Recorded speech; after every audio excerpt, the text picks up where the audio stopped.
हाग्रा ओनसोलाव हा दखल खालामनानै आयेन बेरेखायै थाबोनाय सुबुंफोरखौ नोजोर बोनानै बिटिआरनि गाहाय मावफुं सोद्रोमा प्रमद बर'आ माखासे गोख्रोंथार बाथ्राफोरखौ बुंथिनायखौ जों दिनै नुनो मोननाय जादों। मख'नो गोनांदि आसाम सरकार आरो बिटिआर सरकारजों लोब्बा लाखिनानै दायो बिटिआरजों लोगोसे आसामनि दाब दाब जायगाफोराव सरकारि हाफोराव आयेन बेरेखायै हाग्रा सिफायनानै थाबोनाय सुबुंफोरखौ दायो होस्रांनाय खामानिखौ बिटिआर सरकार आरो आसाम सरकाराबो जुथायै सम मावबोबाय थानायखौ जों बयबो खौरां बिजोंफोरनि गेजेरजों मिथिनो मोनबाय थानाय जादों। जायखौ नोजोर बोनानैनो गोबांथार सुबुंफोरा बेबायदिनो बेखौ लानानैनो राजनिति खालामबोबाय थादों।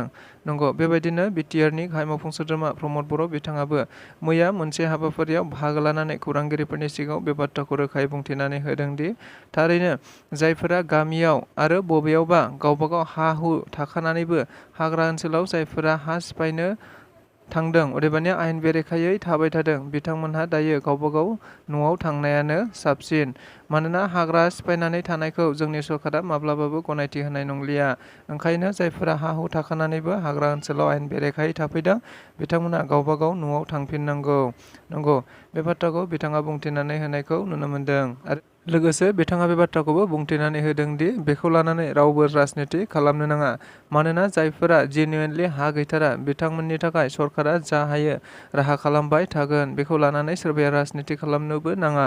जायखौ नोजोर बोनानैनो बिटिआरनि गाहाय मावफुं सोद्रोमा प्रमद बर' बिथाङा मा बुंदों बेखौ जोङो मिथिनानै लानि। जिखिना एनक्रस खालामनाय एबा फरेस्टआव थाफैनाय बिदा फंबायफोर, आं बयखौबो बेखौनो खावलायनो सानो जे फरेस्ट डुवेलार्स एक्ट जि दङ 2006आव जानाय, बिनि बादियै गुबुन हारिफ्रा जायफ्रानोखि मोनथाम जेनेरेसन 75 इयार्स जाबाय, बिथांमोना हानि मोन्थायखौ मोनो।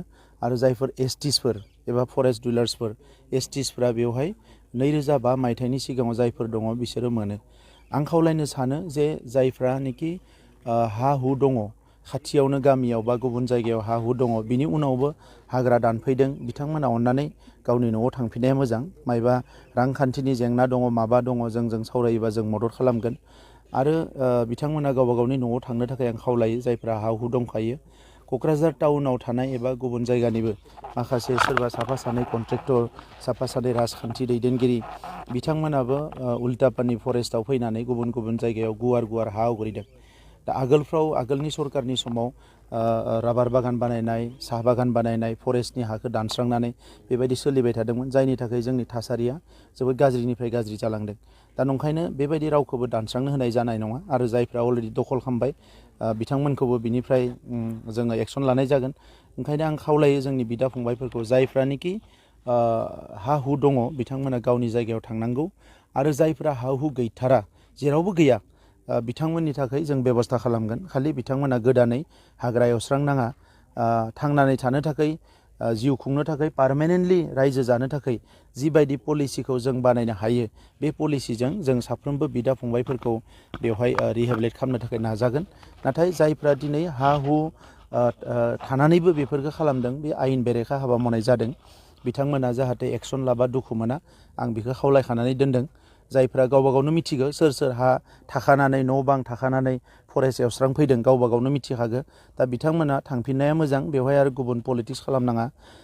जायफ्रा गैथारा, बिथांमोनाबो जों मिटिं लिंगोन। फरेस्ट डिपार्टमेन्टआ गावबुराफोरखौ लिंगोन, लिडारफोरखौ लिंगोन, फैनानै गावबा गाव बुंना लानांगो जे जों उमुक जायगायाव थायोमोन, जोंहा हा हु गैला, उमुक जाबाय तुमुक जाबाय। आथिखालावथ' बयखौबो मिथिजायो, भटार लिस्टखौ मोनबानो बिनि थ्रुयैनो बबे गामिनिमोन, मायाव हा दङ गैया, गासै बरनजोबनो हायो। आरो बिटिसिआवथ' जोंहा डिजिटाइज जाजोब्बाय। जों खालि मानसिनि नामखौ मोननांगो, बिनि उनाव जों बेहा हा दङना गैया जों बरननो हायो। ओंखायनो थगायलायनो नाङा। आरो बेबायदि नोङो ओरैबायदि टेम्परारिलि न' फिसा मोनसे लुना लागोन, जेराव गोसो बेयावनो आबाद मावगोन, बेबायदिथ' जानाय नङा। आबाद मावना जानांगोन, खिन्थु सिस्टेमेटिकेलि। दा बैफोरखौ जोङो खामानिखौ जों आखायाव लागोन। आरो बेयाव रावबो खहा जानाय नङा।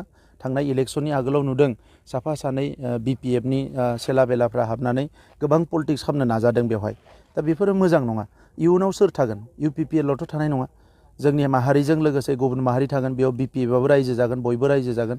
दिनै बिदुङा जेरै बारिलांदों, बिदुङा जेरैबायदि बांदों, दा बेवहाय फैबाय थानाय समाव जोंनि आबहावाया जोबोद गाज्रि जागोन। दा बेखौ रैखा खालामनांगौआ बयनिबो बिबान। दा नंखायनो बेवहाय सोरखौबा थुनज्लायनानै बिदा फंबायनि गेजेराव बेखौ गाज्रि थासारि खालामनायाथ' मोजां नङा। दा बेनिखायनो जोंनिफ्राय दा जोङो गोदान पलिसिफोर लादों। बे पलिसिफोरनि गेजेरजों जोङो बयखौबो जाहाथे खहा जाया बेबायदि माखासे जायगायाव रिहेबिलिट खालामनो थाखाय खामानि मावगोन।